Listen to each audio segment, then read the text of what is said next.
Students, ఇంతకుముందు క్లాస్లో మనము వృత్తి ధర్మాన్ని విస్మరించి అనుసరిస్తున్నటువంటి అనైతిక పద్ధతులు, అన్యాయమైన పద్ధతులు గురించి మనము చూసాము. ఈ క్లాస్లో మనము వృత్తి ధర్మంలో నెలకొన్న అటువంటి అనైతిక పద్ధతులను నివారించడానికి ఎటువంటి చర్యలు గైకొనాలి అనేటువంటి విషయం గురించి చూద్దాం. In earlier class, we have discussed about the unethical issues or systems that are following in professional ethics. We have seen, and today we are going to see or discuss about what are the measures to prevent these unethical issues or practices in professional in various professions. We are going to discuss. Okay, so ముందుగా దీని గురించి తెలుగులో చూద్దాం. వృత్తి ధర్మంలో నెలకొన్నటువంటి అన్యాయ అనైతిక పద్ధతులను నివారించడానికి ప్రభుత్వ సంస్థలు, సామాజిక సంస్థలు, తర్వాత పత్రికలు, మీడియా, సామాజికవేత్తలు వీళ్ళందరూ ఎంతో కృషి చేస్తూ ఉన్నారు.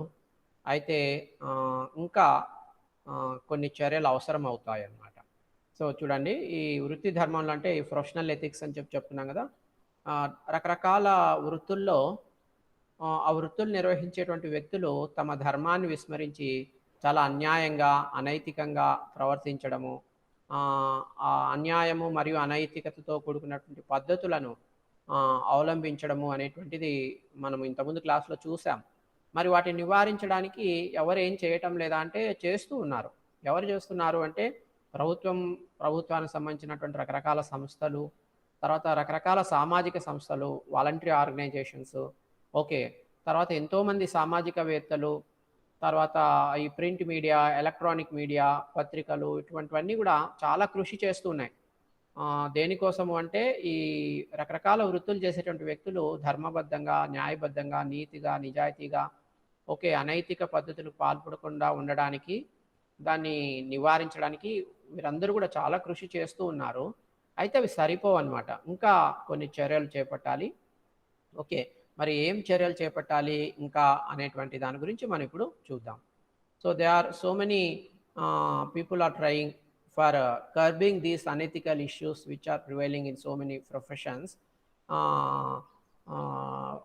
For example, government organizations, various government organizations, voluntary organizations, and social activists, media, all these are for a long time are trying to prevent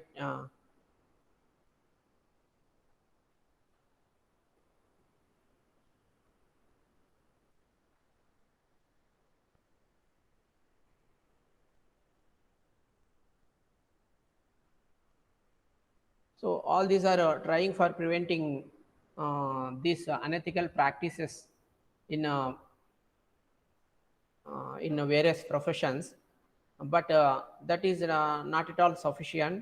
We have to take so many measures which are we are going to discuss now. Okay, so what are those measures for preventing unethical practices in various professions? Let us see. Okay, so మొట్టమొదట ఏమిటి అంటే ఈ అవినీతి నిరోధక చట్టము, తర్వాత వినియోగదారుల పరిరక్షణ చట్టము మొదలగు చట్టాలకి పదును పెట్టి కఠినమైనటువంటి శిక్షలు విధించాలి. ఇదొక చర్య. సో ఏమేం చర్యలు తీసుకోవాలి ఈ వృత్తి ధర్మాల్లో నెలకొన్న అనైతిక పద్ధతులు నివారించడానికి అనేటువంటి ప్రశ్నకు సమాధానంగా మనం మొట్టమొదటి ఈ చర్య చేపట్టాలి. ఏమిటి అంటే అవినీతి నిరోధక చట్టము, అవినీతి నిరోధక చట్టము, యాంటీ కరప్షన్ యాక్ట్ అని చెప్పి అంటారు, యాంటీ కరప్షన్ యాక్ట్. సో ఇది గవర్నమెంట్ ఈ చట్టం చేసింది అవినీతిని నిరోధించడానికి. అంటే లంచం తీసుకున్నా, లంచం ఇచ్చినా నేరము అన్నట్టుగా. లంచం అనేటువంటిది మనం పని చేయించుకోవడానికి ప్రభుత్వ అధికారులకు ఎవరికి ఇవ్వాల్సిన అవసరం లేదు, అలాగే వాళ్ళు అడగకూడదు. అట్లా ఎవరైనా అడిగినా ఇచ్చినా అదొక నేరము, దానికి చాలా కఠినమైన శిక్ష ఉంటుందని ఒక చట్టం ఉంది. అయితే ఆ చట్టము ఉన్నటువంటి చట్టానికి పదును తక్కువ ఉంది, దాన్ని మరింతగా పదును పెట్టాలి. సో ఈ చట్టం కింద ఎవరైనా అవినీతికి పాల్పడి దొరికితే వారికి కఠినమైన శిక్షలు విధించాలి. సో ఇది ఒక చర్య చేపట్టాలన్నమాట. తర్వాత వినియోగదారుల పరిరక్షణ చట్టం, కన్జ్యూమర్ ప్రొటెక్షన్ యాక్ట్ అని చెప్పి అంటారు, కన్జ్యూమర్స్ ప్రొటెక్షన్ యాక్ట్. సో మనమందరం వినియోగదారులమే, మనమందరము ఎప్పుడు ఏదో ఒకటి కొంటూ ఉంటాము. ఓకే, సో కొనడము అంటే వినియోగించడం కోసం కొంటాము, కాబట్టి మనమందరం వినియోగదారులు, వీఆర్ ఆల్ కస్టమర్స్ అన్నమాట. సో ఈ వినియోగదారుల్ని రక్షించటం కోసం మనం కొనేటువంటి వస్తువు నాణ్యతతో ఉండాలి. మన వస్తువు ఎంత ధర అయితే దానికి వారు తయారు చేసినటువంటి వాళ్ళు దాని మీద ముద్రించి ఉంటారో అంత ధరకే విక్రయించేటువంటి వాళ్ళు మనకు విక్రయించాలి. ఓకే, తర్వాత నాణ్యత ఉండాలి, తర్వాత దానికి మ్యానుఫ్యాక్చరింగ్ డేట్, ఎక్స్పైరీ డేట్ ఇట్లాంటివన్నీ ఆ వస్తువు మీద ఉండాలి. ఓకే, ఎక్స్పైరీ డేట్ దాటినటువంటి వస్తువుల్ని విక్రయించకూడదు. ఇటువంటివన్నీ ఉన్నాయన్నమాట వినియోగదారుల చట్టంలో. సో మరి వినియోగదారుల పరిరక్షణ చట్టం అనేటువంటిది ఉంది, వినియోగదారులను రక్షించడం కోసం ప్రభుత్వం చేసింది. అయితే ఆ చట్టానికి కూడా మరింత, ఆ చట్టాన్ని కూడా పదును సరిపోదు కాబట్టి మరింత పదును పెట్టాలి. అలాగే ఈ చట్టం కింద కూడా ఎవరైనా విక్రయదారులు అంటే అమ్మేటువంటి వారు, సేల్స్ పర్సన్స్ లేదా బిజినెస్ పీపుల్ ఈ చట్టం కింద తప్పు చేసి దొరికితే వారికి కూడా కఠినమైనటువంటి శిక్షలు విధించాలి అనేటువంటిది మరొక చర్య అన్నమాట. ఓకే, తర్వాత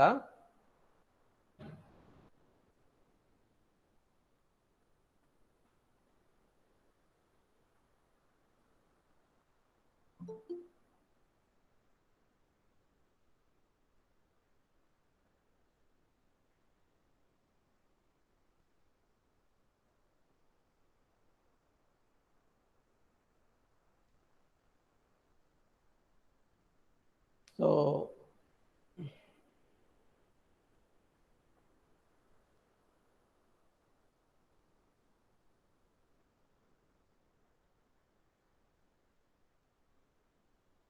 So Anti-Corruption Act and Consumer Protection Act, these two acts should be implemented strictly, and the culprits must be punished severely under this act.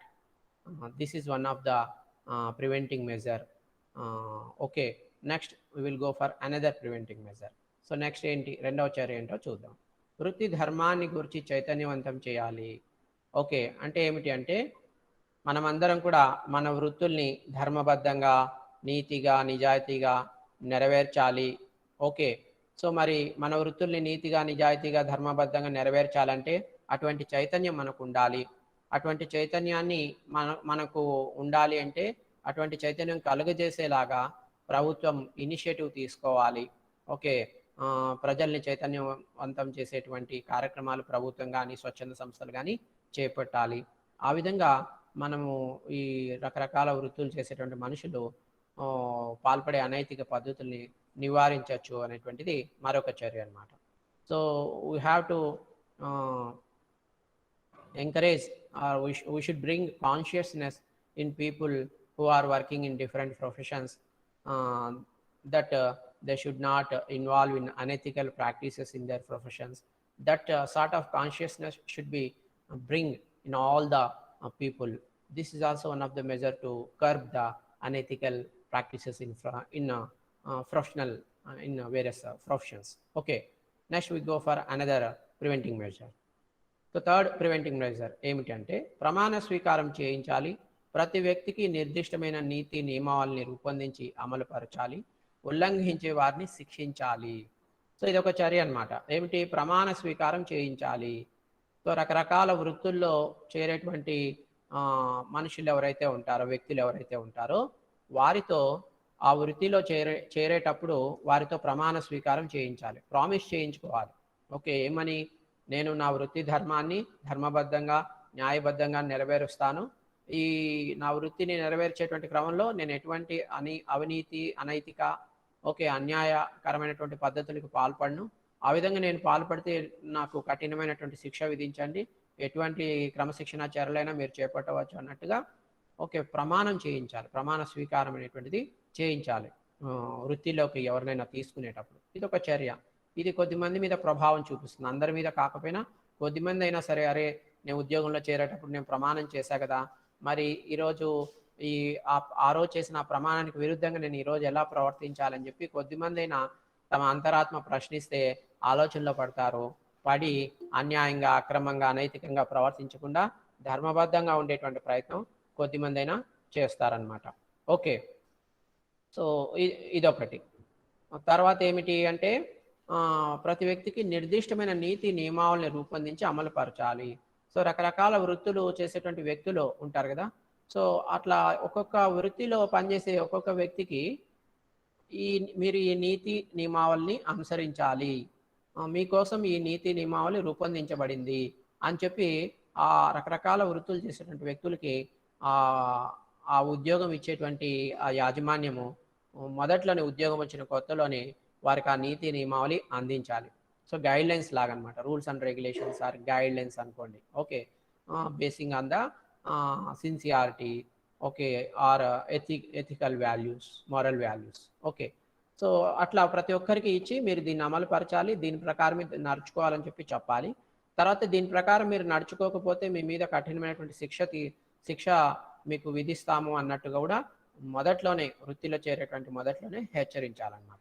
ఈ చర్య కూడా కాస్త మనకి అనైతిక పద్ధతులు నివారించడానికి పనికి వస్తుందన్నమాట. So we should prescribe and make the people to follow some ethical rules and regulations, and we have to we should give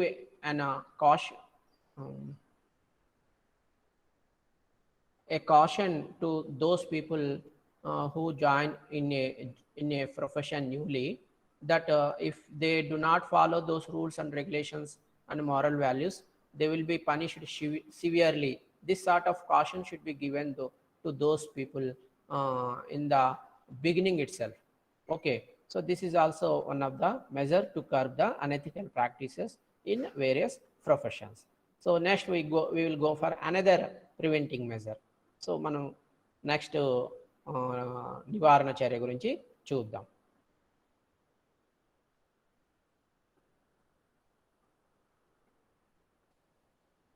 so citizen charter సమాచార హక్కు చట్టం ద్వారా పాలనలో పారదర్శకత అనేటువంటిది నెలకొల్పాలి. సో ప్రభుత్వ పాలన, ఓకే, లేక అధికారుల పాలన అనేటువంటిది ఏదైతే ఉంటుందో ఆ పాలనలో పారదర్శకత అనేటువంటిది తీసుకొని రావటం కోసం, ఓకే, సిటిజన్స్ చార్టర్, సమాచార హక్కు చట్టం లాంటి వాటిని నెలకొల్పాలి. సో ఇదొక చర్య అనమాట.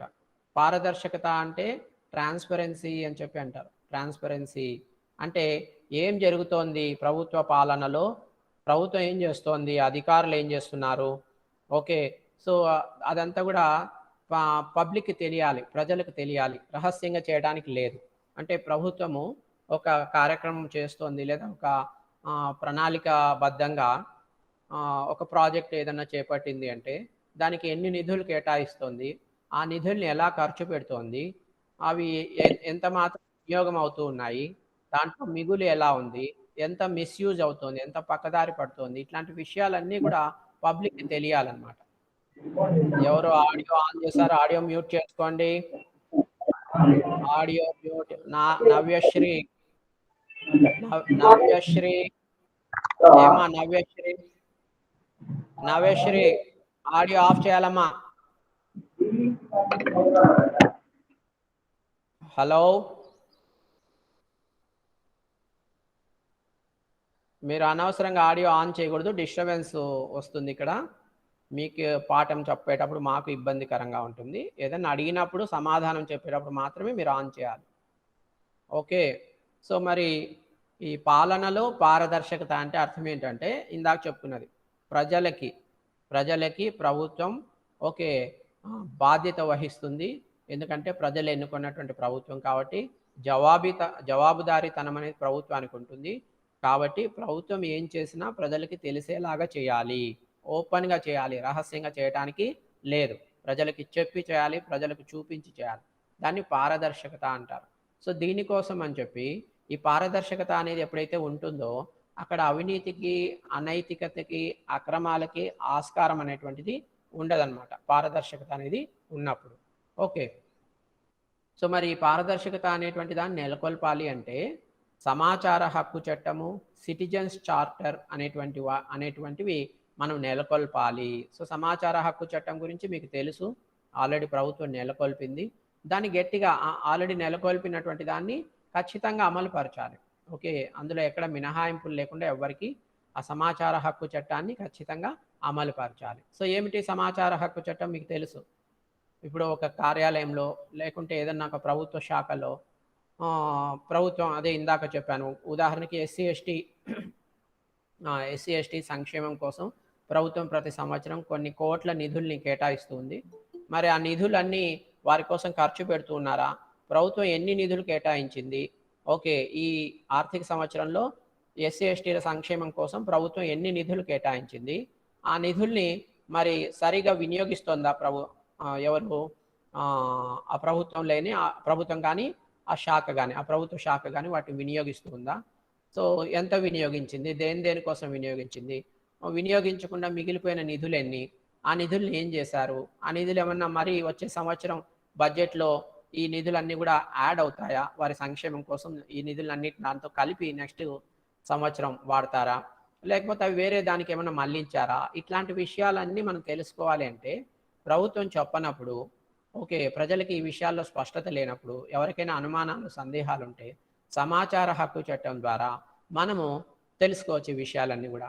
మనం ఆ డిపార్ట్‌మెంట్‌కి వెళ్ళి ఈ సాంఘిక సంక్షేమ శాఖ అనేటువంటి ఒక డిపార్ట్‌మెంట్ ఉంటుంది.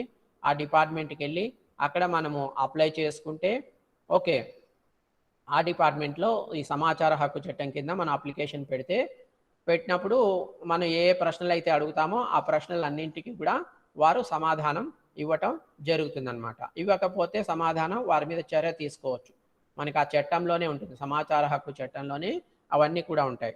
ఇన్ని రోజుల్లోపు వారు అడిగినటువంటి సమాచారాన్ని ఇవ్వాలి. అది కూడా తక్కువ వారితో ఏదో నామినల్‌గా చిన్న అమౌంట్ ఫీజుగా తీసుకొని వారికి కావాల్సిన డాక్యుమెంట్స్ గానీ, ఇన్ఫర్మేషన్ గానీ ఫ్రీగా ఇవ్వాల్సి ఉంటుంది. ఇది సమాచార హక్కు చట్టం అంటే. ఇంకా సిటిజన్స్ చార్టర్ అంటే మీరు ఏ ప్రభుత్వ కార్యాలయానికైనా వెళ్ళండి. అక్కడ కార్యాలయంలో మొదటిలోనే నోటీస్ బోర్డ్ ఎక్కడైతే ఉంటుందో అక్కడ రాసుంటారు సిటిజన్స్ చార్టర్ అని. అంటే ఉదాహరణకి మీరు మున్సిపల్ కార్యాలయం ధర్మవరానికి వెళ్తే అక్కడ ఏం రాసుంటారు అంటే మీకు డెత్ సర్టిఫికేట్ కావాలని మీరు అప్లై చేసుకుంటే మీకు వారం రోజుల్లోపు ఇస్తాము. లేదా బర్త్ సర్టిఫికేట్ కావాలని అప్లై చేసుకుంటే 2 రోజుల్లో ఇస్తాము. ఓకే. ఇట్లా అన్ని రూల్స్ అన్నీ రాసుంటారు. అలా ఇవ్వని పక్షంలో మీరు పై అధికారికి కంప్లెయింట్ చేయొచ్చు. అప్పుడు మేము దానికి సంబంధించినటువంటి ఉద్యోగి మీద లేదా అధికారి మీద చర్య తీసుకుంటాము అని చెప్పి సిటిజన్స్ చార్టర్‌లో రాసిపెట్టుంటారు. అలాగే మీకు ఇంటికి ట్యాక్స్ కట్టేటువంటి విషయంలో ఏమైనా ఇబ్బందులుంటే మీరు ఆ ఇబ్బందులకు సంబంధించి మీరు ఒక పిటిషన్ ఫిర్యాదు చేస్తే ఆ ఫిర్యాదుని వారంలోపు పరిష్కరిస్తాము. ఓకే. లేదా నీటి కొళాయికి సంబంధించి మీరు అప్లై చేసుకుంటే మీకు నెలలోపు కొళాయి కనెక్షన్ ఇస్తాము. ఇట్లాంటివన్నీ వీటినే రూల్స్ అండ్ రెగ్యులేషన్స్. దీన్ని సిటిజన్స్ చార్టర్ అని చెప్పి అంటారు. సో, ఈ విధంగా తెలియజేయడం. మా ప్రభుత్వ అధికారులు పనిచేసే విధానము, దానికి ఎంత సమయం పడుతుంది, ఒకవేళ చేయకపోతే ఏం చేయాలి, ఇట్లాంటి విషయాలు. ఓకే. తర్వాత నిధులు, ప్రభుత్వ నిధులు ఎన్నొస్తున్నాయి, ఎలా ఖర్చుతున్నాయి, ఎట్లా దాన్ని ఉపయోగిస్తున్నారు, ఎంత మిగులుతుంది, ఇట్లాంటి విషయాలు. ఇవన్నీ కూడా మనకు తెలిసేలాగా, మనకంటే ప్రజలకు తెలిసేలాగా దాన్ని పారదర్శకత అంటారు. సో, పారదర్శకత కోసం ఆ చట్టాలన్నీ కూడా నెలకొల్పాలి అనేది. ఇది దేనికోసం అంటే ఇదొక చర్య అన్నమాట. ఈ చర్య ద్వారా ఏం నివారించొచ్చు? రకరకాల వృత్తుల్లో ఉండేటువంటి అనైతిక, అక్రమ, అన్యాయంతో కూడుకున్నటువంటి పద్ధతుల్ని నివారించొచ్చు. We can curb the unethical issues which are prevailing in various professions with the help of Citizens Charter, Right to Information Act. Okay. So, with the help of these two acts, Citizens Charter and Right to Information Act, what will happen? There will be transparency in government administration. With that transparency, people came to know what is happening in government and how the government funds are utilizing or misappropriating. So, with that, we can remove or minimize the unethical practices in various professions. Okay. Next measure, next preventing measure. Let us see. Vigilance commission auditing నైతిక కమిటీలను సమర్థవంతంగా పని చేయించాలి. ఈ next నివారణ చర్య ఏమిటంటే vigilance కమిషన్ని, తర్వాత ఆడిటింగ్ని, నైతిక కమిటీలను పని చేయించాలి. ఎలా అంటే సమర్థవంతంగా పని చేయించాలి. సో, చూడండి మన ప్రభుత్వ శాఖల్లో, ప్రభుత్వ అధికారుల్లో ఈ జవాబుదారీతనాన్ని పెంచడానికి, అవినీతిని, అన్యాయాల్ని, అక్రమాల్ని అరికట్టడానికి ప్రభుత్వం నెలకొల్పినటువంటి కమిటీలే ఈ నైతిక కమిటీ, విజిలెన్స్ కమిషన్, తర్వాత ఆడిటింగ్ అనేటువంటివి. ఇవన్నీ ప్రభుత్వము నెలకొల్పింది ఆల్రెడీ. అయితే అవి సమర్థవంతంగా పని చేయటం లేదు. మనం ఏం చేయాలంటే, మనము అంటే ప్రజలు కానీ, స్వచ్ఛంద సంస్థలు కానీ, ఓకే, వీరందరూ ఏం చేయాలంటే వాటన్నిటిని ఆల్రెడీ ప్రభుత్వంలో ఉండేటువంటి వాటిని సమర్థవంతంగా పనిచేసేలాగా చేయాలన్నమాట. పని చేయించాలి వాటితో సమర్థవంతంగా. అప్పుడే మనము ఈ అనైతిక చర్యల్ని నివారించవచ్చు అన్నమాట. So we should bring pressure on vigilance commission, auditing and ethics committee, and we made them to function properly and effectively. We should make them function effectively and properly.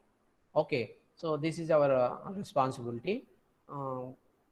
The meaning of we is people and various voluntary organizations. Okay, next preventive measure let us see. న్యాయస్థానాల్లో ప్రజాహిత వ్యాజ్యాలను వేయాలి మున్నగునవి. So కోర్టులు ఉంటాయి కదా, న్యాయస్థానాలు అంటే కోర్టుల్లో మనము లేదా ప్రజలు కానీ, స్వచ్ఛంద సంస్థలు కానీ, ఓకే, స్వచ్ఛంద కార్యకర్తలు కానీ, వారు ప్రజాహిత వ్యాజ్యాలు అనేటువంటివి వేస్తూ ఉండాలి. ప్రజాహిత వ్యాజ్యాల్ని పబ్లిక్ లిటిగేషన్ అంటారు. ఇంకా సింపుల్గా చెప్పాలంటే పిల్ అంటారు, పిఐఎల్, పబ్లిక్ ఇంట్రెస్ట్ లిటిగేషన్ అంటారు. పిల్ అంటే పిఐఎల్, పిల్. వీటిని కోర్టుల్లో వేయాలి. అంటే ఏమిటి పబ్లిక్ ఇంట్రెస్ట్ లిటిగేషన్ అంటే? ప్రజల సంక్షేమాన్ని దృష్టిలో పెట్టుకొని ప్రజల శ్రేయస్సు కోసం, ఓకే, మనము కొన్ని కేసులు వేయచ్చు, మనమే స్వచ్ఛందంగా వేయచ్చు. ఎప్పుడు అంటే ప్రజల సంక్షేమాన్ని విస్మరించి, ప్రజల శ్రేయస్సును విస్మరించి, ప్రజలకు హాని తలపెట్టేటువంటి కార్యక్రమాలు ప్రభుత్వ అధికారులు కానీ, ప్రభుత్వం కానీ, ఓకే, లేదా ప్రైవేటు సంస్థలు కానీ ఎప్పుడైనా పాల్పడుతూ ఉంటే, ఓకే, ఇది ప్రజా సంక్షేమానికి విరుద్ధం కాబట్టి దీని మీద చర్య గైకొనండి, దీని మీద మీరు ఆలోచన చేసి తగిన చర్య తీసుకోండి అని చెప్పి ప్రభుత్వం మీద ఒత్తిడి తీసుకొని రావటం కోసము మనము న్యాయస్థానాల్లో కేసు వేయచ్చు అనమాట. సో ఇక్కడ ఏమిటి అంటే చూడండి, మీరు ఉదాహరణకి మన ధర్మవరం ఉంది. ధర్మవరంకి దగ్గరలో ఒక పెద్ద ఫ్యాక్టరీ పెట్టారు. ఓకే, ఆ ఫ్యాక్టరీ పెట్టేటప్పుడు ఫ్యాక్టరీ కొన్ని నామ్స్, రూల్స్, రెగ్యులేషన్స్ ఉంటాయి.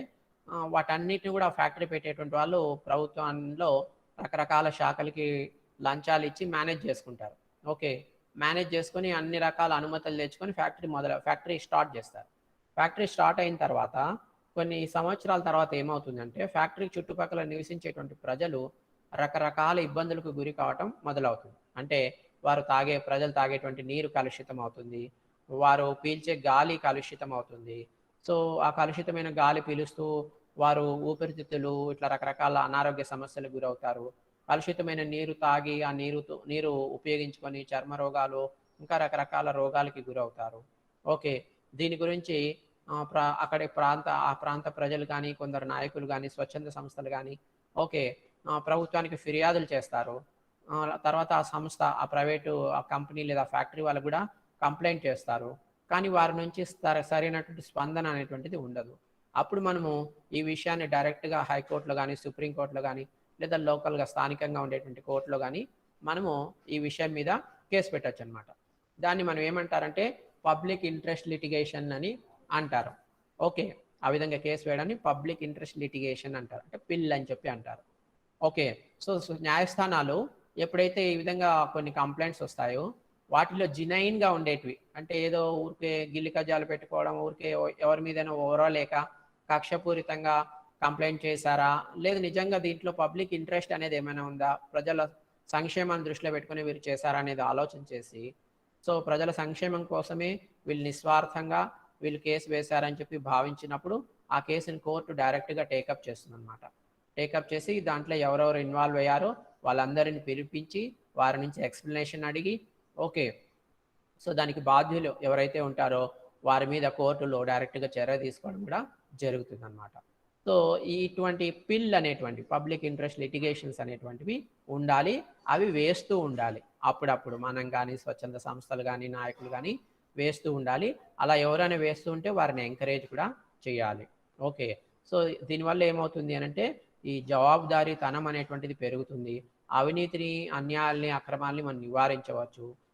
రకరకాల వృత్తుల్లో వృత్తి ధర్మాలు నెరవేర్చేటువంటి ఆ ఉద్యోగుల్లో జవాబుదారీతనాన్ని పెంచడానికి కానీ, లేకుంటే వారిలో ఉండే అవినీతి, అన్యాయాలు, అక్రమాల్ని నివారించడానికి కానీ ఇది ఉపయోగపడుతుందన్నమాట. So we have to encourage the public interest litigation bill, and those bills will indirectly help for curbing the unethical practices in various professions. Okay, so ఇంకా చివరిగా కంక్లూజన్ చూద్దాము.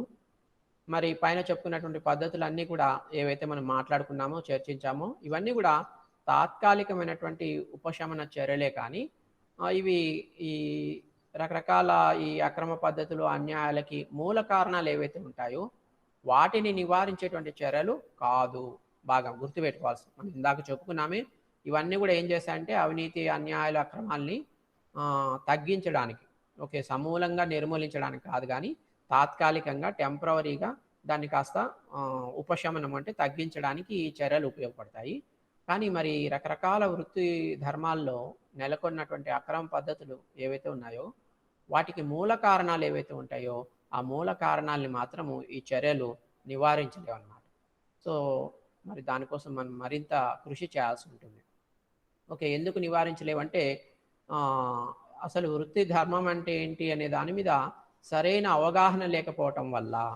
So what is professional ethic లేదా what are professional ethics అనేటువంటి దాని మీద we don't have proper understanding, right understanding. This is main problem. That's why we are not understanding what is the root cause for unethical practices in various professions. Okay, so the preventing measures which we are taken or about which we have discussed all are only giving temporary relief, and a permanent solution is not giving all those preventing measures. For giving permanent solution, we have to understand the professional ethics in a proper way, in a right way. Then only we can get a permanent solution. Okay, what is the root cause for unethical practices? We must understand, and then we have to proceed for preventing that. Okay, so వృత్తి ధర్మము గురించి ఇంకా ఏమిటంటే తనకు జీవనోపాధిని కల్పించుకొనటే గాక సకల మానవాళి సంక్షేమాన్ని కాంక్షించే రీతిలో ఉండాలి. సో మనం అందరం రకరకాల వృత్తులు చేస్తాము భవిష్యత్తులో. ఓకే, ఆల్రెడీ మన కుటుంబ సభ్యులు, మన ఇంట్లో పెద్దలు చేస్తూ ఉన్నారు రకరకాల వృత్తులు. మరి వృత్తులు దేనికోసం చేస్తామంటే జీవనోపాధిని కల్పించుకోవడానికి అనేదే మనం ఆలోచన చేస్తాం. వృత్తి ధర్మం అంటే ఏంటంటే అసలు వృత్తి ఎందుకు చేయాలి అంటే మనకు ఉపాధి కోసం, సంపాదన కోసం, జీవనోపాధి కోసం మనం రకరకాల వృత్తులు చేస్తున్నాం. అదే వృత్తి ధర్మం అని అనుకుంటున్నాం. కానీ జీవనోపాధి కల్పించుకోవటంతో పాటు సకల మానవాళి సంక్షేమాన్ని, అంటే మొత్తం ఈ సమాజంలో ఉండేటువంటి మనుషులందరి శ్రేయస్సు, క్షేమము ఓకే కోరుకుంటూ, ఓకే వారి శ్రేయస్సును కూడా దృష్టిలో పెట్టుకొని, వారి సంక్షేమాన్ని కూడా దృష్టిలో పెట్టుకొని మనం మన ఉపాధి, మన జీవనోపాధి అనేటువంటిది చూసుకోవాలి. ఓకే, కేవలం సంపాదించాలి, ఏదో ఉపాధి దొరికింది దాంతో సంపాదించుకోవాలి అనే దృష్టే కాకుండా ఆ సంపాదించుకునే క్రమంలో, ఆ ఉపాధి చేసేటువంటి క్రమంలో ఓకే ఇతర మానవాళికి, మనం కాకుండా ఇతరులకి, ఇతరుల సంక్షేమానికి ఏమైనా హాని కలుగుతుందా అనేటువంటిది చూసుకొని ఎవరికి కూడా, ఇతరులు ఎవరికి కూడా, మానవాళి ఎవరికి కూడా వారి సంక్షేమానికి హాని కలగకుండా నిరంతరం వారి సంక్షేమాన్ని దృష్టిలో పెట్టుకొని ఓకే మనం మన ఉపాధిని కొనసాగించాలన్నమాట. ఓకే, సో మరి అలా చేయాలంటే సమాజంలో, ప్రకృతిలో క్రియాశీలకంగా పాల్గొని తన అభ్యున్నతికే గాక వాటి అభ్యున్నతికి కూడా కృషి చేయాలి. మరి ఇందాక చెప్పుకున్నది ఎప్పుడు జరుగుతుంది అంటే మనం అందరం కూడా ఓకే సమాజంలో కానీ ప్రకృతిలో కానీ పాల్గొనాలి. ఎలా పాల్గొనాలి? క్రియాశీలకంగా, అంటే యాక్టివ్ పార్టిసిపేషన్ అనేటువంటిది చాలా అవసరం. సొసైటీలో కానీ, నేచర్లో కానీ we should involve, we have to participate actively. దేనికోసం అంటే తన అభ్యున్నతికే కాక వాటి అభ్యున్నతికి కృషి చేయాలి. ఓకే, మన అభివృద్ధి చెందడమే కాదు, ఓకే సమాజము, ప్రకృతి, మానవాళి, సమస్త మానవాళి కూడా అభ్యున్నతి చెందాలి. దానికోసం కృషి చేయాలి. Okay, we should make efforts for improvement and development of self అలా and also the society, people of the entire people of the world, and also nature, then only that is possible. Which is possible? The curbing of unethical practices in various professions is possible.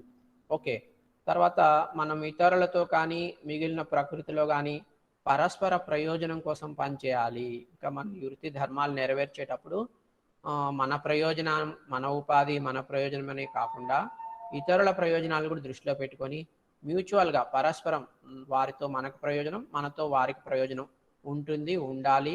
Okay, దాన్ని దృష్టిలో పెట్టుకోవాలి మనం. Okay, అలాగే కేవలం మనుషులు మాత్రమే కాకుండా మన చుట్టూ ఉండేటువంటి సమాజంలో ఉండే మనుషులు మాత్రమే కాకుండా ప్రకృతి కూడా దృష్టిలో పెట్టుకోవాలి. ఈ విషయాలని మనం ఇంతకుముందు చెప్పుకున్నాం క్లాస్లో. సో మరి ప్రకృతి నుంచి కూడా మనకు ప్రయోజనం ఉంటుంది, మన ద్వారా కూడా ప్రకృతి ప్రయోజనం ఉంటుంది. కాబట్టి పరస్పర ప్రయోజనాలు ఉంటాయి. కాబట్టి వాటన్నిటిని దృష్టిలో పెట్టుకొని మనం పని చేయాలి.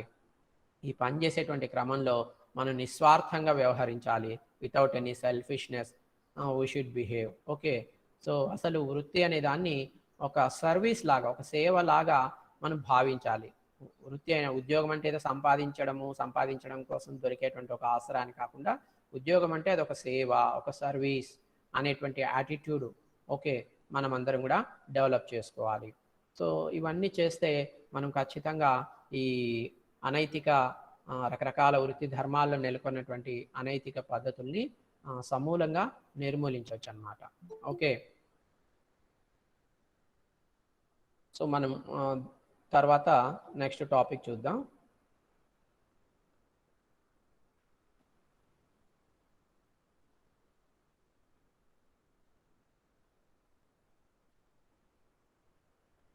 సో నెక్స్ట్ టాపిక్ ఏమిటి అంటే సంపూర్ణ ప్రత్యామ్నాయం లేక సంపూర్ణ మానవ లక్ష్యాన్ని సాధించటంలో సాంకేతిక ఉత్పాదన యాజమాన్యాల పాత్రను మనము పరిశీలించాలి. ఓకే, సో నెక్స్ట్ టాపిక్ ఏమంటే సంపూర్ణ ప్రత్యామ్నాయం, కంప్లీట్ ఆల్టర్నేటివ్, సంపూర్ణ మానవ లక్ష్యం, okay, complete human goal. Okay, so దీన్ని సాధించటంలో సాంకేతిక ఉత్పాదన యాజమాన్యాల పాత్ర. సో దీన్ని సాధించడంలో సాంకేతిక పాత్ర ఎంత ఉంది, ఉత్పాదన పాత్ర ఎంత ఉంది, యాజమాన్యాల పాత్ర ఎంత ఉంది అనేది చూడాలన్నమాట. సో దీన్ని మనం ఇంగ్లీష్ మీడియంలో మీకు అడిగితే ఎలా అడుగుతారంటే ప్రశ్న,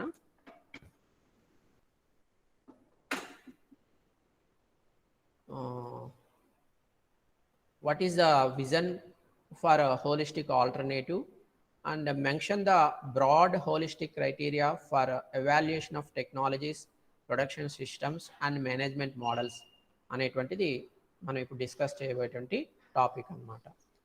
so first of all let us see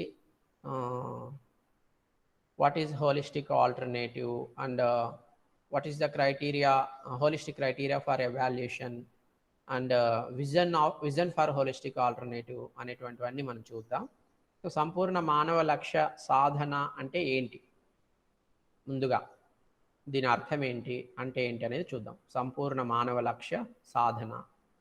so సరైన అవగాహన సంపూర్ణ మానవ లక్ష్య జ్ఞానాన్ని ప్రసాదిస్తుంది. సంపూర్ణ మానవ లక్ష్య సాధన అనగా మానవ సంక్షేమానికి ప్రకృతితో సఖ్యతగా మెలిగే జీవన విధానాన్ని అనుసరించటం, విశ్వస్థాయిలో సామరస్యంతో కూడిన సమాజానికి దోహదం చేయటం, సమృద్ధి సంతోషం కలిగించే విశ్వ మానవ వ్యవస్థ స్థాపనకు తోడ్పడటం. సో ఏమిటి సంపూర్ణ మానవ లక్ష్య సాధన అంటే అర్థం ఏంటి అంటే, ముందుగా సంపూర్ణ మానవ లక్ష్యాన్ని ఓకే మనం సాధించాలి అంటే మనకు సరి అయిన అవగాహన ఉండాలి. With proper understanding and or right understanding.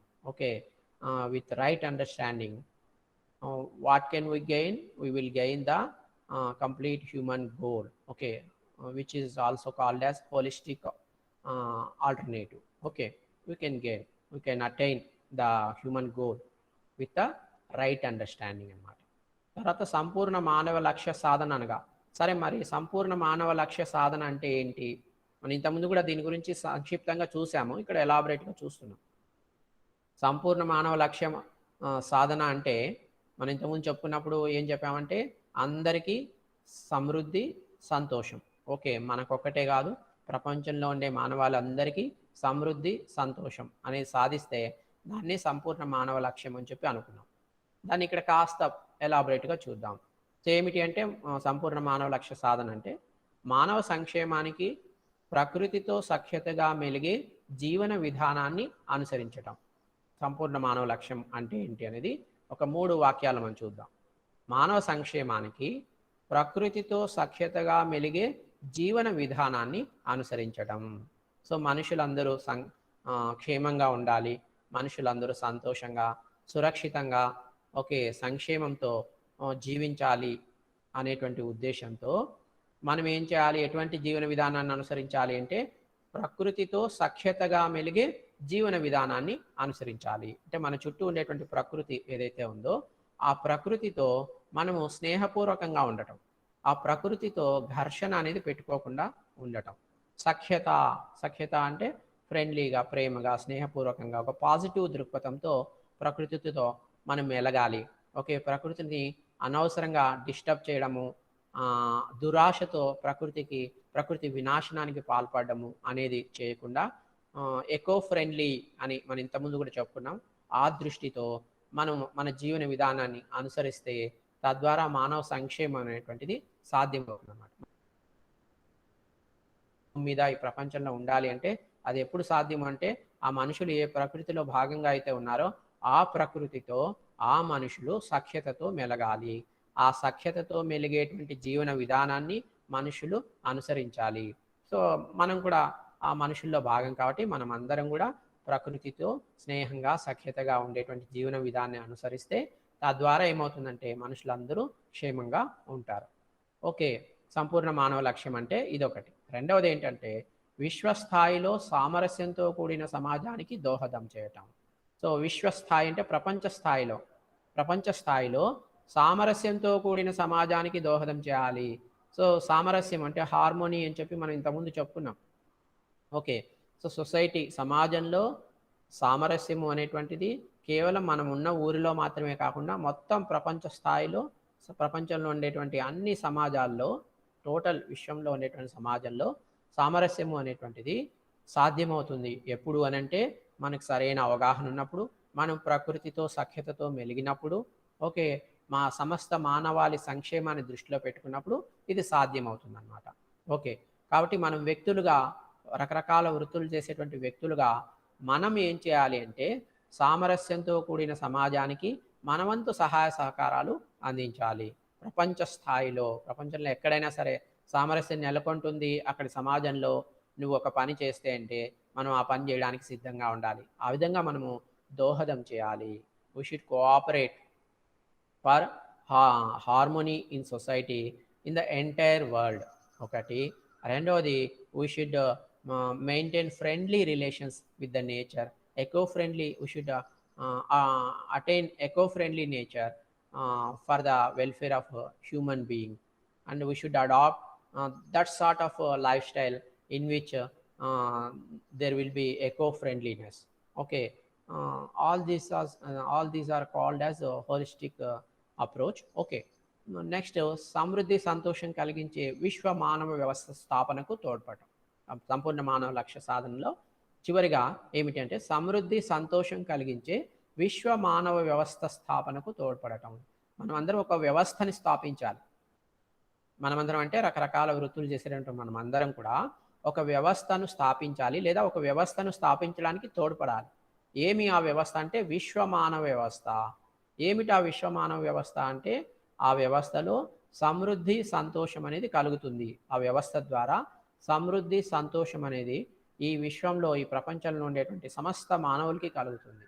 So సమస్త మానవాళికి సమృద్ధి, సంతోషం కలిగించేటువంటి ఒక విశ్వ మానవ వ్యవస్థ స్థాపనకు మనమందరం తోడ్పడాలి. ఇదే సంపూర్ణ మానవ లక్ష్య సాధన. For earning, for gaining happiness, and for gaining wealth, we should cooperate for global organization, for establishment of global organization which works for gaining happiness and wealth for entire human beings in the world. We have to cooperate for that. Okay, so ఇట్టి ఆదర్శమైన విశ్వ మానవ వ్యవస్థను నెలకొల్పాలంటే సాంకేతిక ఉత్పాదన యాజమాన్యాల విధానాలను తదనుగుణంగా అభివృద్ధి చేయాలి. సో మనం ఇందాక చెప్పుకున్నాం కదా, అటువంటి విశ్వ మానవ వ్యవస్థను నెలకొల్పాలి అంటే విశ్వ మానవ స్థాపనకు తోడ్పడాలి అన్నాం కదా. సో విశ్వ మానవ స్థాపనకు ఒక ఆదర్శవంతమైనటువంటి విశ్వ మానవ వ్యవస్థను నెలకొల్పి స్థాపించి ఆ విధంగా స్థాపించడానికి నెలకొల్పడానికి రకరకాల వృత్తుల్లో నిర్వహించేటువంటి మనమందరం కూడా తోడ్పడాలని ఇందాక చెప్పుకున్నాం. ఓకే, సో మరి తోడ్పడ్డాము అంటే దానికి ఏం చేయాలంటే సాంకేతిక ఉత్పాదన యాజమాన్యాల విధాలను తదనుగుణంగా అభివృద్ధి చేయాలి. మనకు సాంకేతిక విధానాలు కొన్ని ఉన్నాయి, ఉత్పాదన విధానాలు కొన్ని ఉన్నాయి, యాజమాన్యాల విధానాలు కొన్ని ఉన్నాయి. ఓకే, వాటిని మనం ఏం చేయాలంటే అభివృద్ధి చేయాలి. దేనికి అనుగుణంగా అంటే విశ్వ మానవ వ్యవస్థకు అనుగుణంగా అభివృద్ధి చేయాలి. ఆదర్శమైన విశ్వ మానవ వ్యవస్థకు అనుగుణంగా అభివృద్ధి చేయాలి అంటే ఆల్రెడీ ఏవైతే ఉన్నాయో వాటిలో మార్పులు చేర్పులు చేసుకోవాల్సి ఉంటుందన్నమాట. ఆ విధంగా చేస్తే సంపూర్ణ మానవ లక్ష్య సాధన అనేటువంటిది సాధ్యమవుతుంది. So so the entire the idealistic human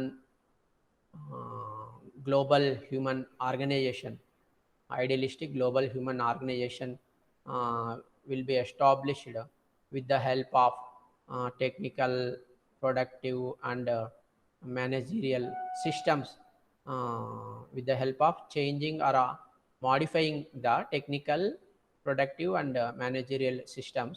The idealistic global human welfare organisation will be established అని చెప్పి ఇక్కడ చెబుతున్నారన్నమాట.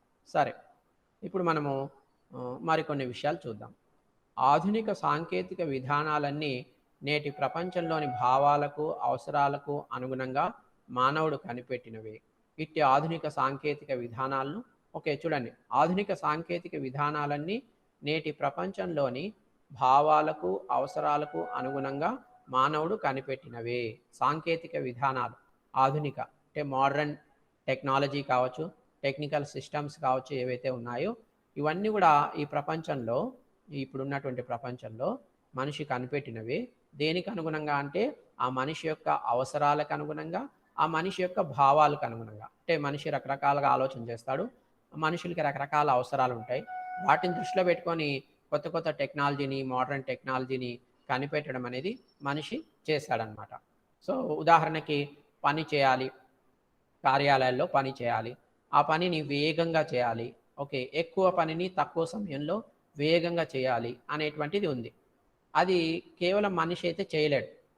కేవలం మనిషి అయితే ఒక పనిని వేగంగా తక్కువ సమయంలో ఎక్కువ పనిని చేయలేడనమాట. దానికోసం మనిషి తనకున్నటువంటి అవసరాన్ని దృష్టిలో పెట్టుకొని ఈ కంప్యూటర్లు అనేటువంటి వాటిని కనిపెట్టాడు. సో కంప్యూటర్లు ఎప్పుడైతే మానవుడు కనిపెట్టాడో అప్పటి నుంచి మానవుడు కలిగిన లాభం ఏమిటంటే ఎక్కువ పనిని తక్కువ సమయంలో వేగంగా చేయడం అనేది సాధ్యమవుతుందన్నమాట. ఓకే, సో ఇట్టి ఆధునిక సాంకేతిక విధానాలను అభివృద్ధి పరచడానికి 4 ప్రధాన అంశాలు ఉన్నాయి. సో మరి ఇందాక చెప్పుకున్నాం కదా ఈ టెక్నాలజీలో అభివృద్ధి అనేటువంటిది. సో ఆ విధంగా టెక్నాలజీలో అభివృద్ధి సాధించడానికి 4 ప్రధానమైనటువంటి అంశాలు ఉన్నాయి. ఏమిటవి అంటే మానవ జీవన శైలికి, మానవుని అవసరాలకు సంబంధించినవి, తోటి మానవులతో పర్యావరణంతో సఖ్యతగా మెలగటము, స్థానిక వనరులను స్థానిక నైపుణ్యంతో స్థానిక అవసరాలను తీర్చుకున్నటకు ఉపయోగించుట, వికేంద్రీకరణ వ్యవస్థ స్థాపన. సో ఈ 4 ప్రధానమైనటువంటి అంశాలు సాంకేతిక అభివృద్ధిని సాధించడానికి, విశ్వ మానవ వ్యవస్థ స్థాపనకు తోడ్పాటుకు సాంకేతిక అభివృద్ధి సాధించాలని చెప్పి మనం చెప్పుకున్నాం కదా. మన ఆధునిక మానవుడు తన అవసరాల కోసము రకరకాల సాంకేతిక సాధనాలని కనిపెడుతున్నాడు. అయితే ఇక్కడ ఏంటంటే ఇందులో 4 ప్రధానమైనటువంటి అంశాలు ఉన్నాయి. ఒకటి ఏమిటంటే మానవ జీవన శైలికి, మానవ అవసరాలకు సంబంధించిన, ఇందాక చెప్పుకున్నాం మనిషి తన అవసరాల కోసం సాంకేతిక అభివృద్ధి సాధించడం, సాంకేతికమైనటువంటి వస్తువుల్ని కనిపెట్టడం చేశాడు. సో మానవ అవసరాలకు సంబంధించినటువంటి ఒకటి. రెండోది మానవ జీవన శైలి. సో మనిషి యొక్క లైఫ్ స్టైల్ ఏదైతే ఉందో ఆ లైఫ్ స్టైల్ని దృష్టిలో పెట్టుకొని మనిషి కొన్ని కనిపెట్టడము, సాంకేతికమైనటువంటి పరికరాలను కనిపెట్టడం, మనిషి అవసరాలను దృష్టిలో పెట్టుకొని కనిపెట్టడం. సో జీవనశైలి అంటే ఆధునికమైనటువంటి మానవుడి జీవనశైలి ఎలా ఉంటుంది అంటే ఆధునికమైనటువంటి మానవుడు గ్లోబల్ మానవుడు, విశ్వ మానవుడు అనమాట. సో ఈ విశ్వ మానవుడి యొక్క జీవన శైలిలో వేగం అనేటువంటిది మనకి ప్రధానంగా కనిపిస్తుంది అనమాట. కాబట్టి వేగంగా పనులు చేయడానికి కంప్యూటర్ కనిపెడితే వేగంగా ఒక ప్రాంతం నుంచి మరొక ప్రాంతానికి వెళ్ళటం కోసం విమానాలు కనిపెట్టాడనమాట. సో ఇటువంటివన్నీ మానవ జీవన శైలిని దృష్టిలో పెట్టుకుని విమానాలు, మానవుడి అవసరాలను దృష్టిలో పెట్టుకొని కంప్యూటర్లు, సెల్ ఫోన్లు కనిపెట్టడం అనేది జరిగింది. తోటి మానవులతో, పర్యావరణంతో సఖ్యతగా మెలగటం. సో ఈ కనిపెట్టడే రకరకాల సాంకేతిక అభివృద్ధి కోసము రకరకాల పరికరాలను కనిపెట్టడంలో మరొక ప్రధానమైన అంశం ఏంటంటే ఇతర మానవులతోనూ తర్వాత ప్రకృతి పర్యావరణంతోనూ సఖ్యతగా మెలగటం. ఇది కూడా ఒక ప్రధానమైనటువంటి అంశం. సో మనం ఏం చేసినా మన వల్ల ఇతర మానవులు, మనలాంటి ఇతర మనుషులు మానవులు ఉన్నారే, ఓకే, వారితో సఖ్యతగా ఫ్రెండ్లీగా ఉండాలి, వారికి హాని తలపెట్టకూడదు. అలాగే ప్రకృతి పర్యావరణం ఏదైతే ఉందో దాంతో కూడా మనం సఖ్యతతో ఉండాలి, దానికి కూడా హాని తలపెట్టకూడదు. తర్వాత స్థానిక వనరులను స్థానిక నైపుణ్యంతో స్థానిక అవసరాలను తీర్చటం తీర్చుకొనుటకు ఉపయోగించడం. అలాగే ఈ అభివృద్ధి సాధించేటువంటి క్రమంలో స్థానిక వనరులను, స్థానిక అంటే లోకల్ రిసోర్సెస్, మనం ఎక్కడైతే ఉంటామో ఆ ప్రాంతానికి ఆ ప్రాంతంలోనే కొన్ని వనరులు అనేటువంటివి మనకు అందుబాటులో ఉంటాయి.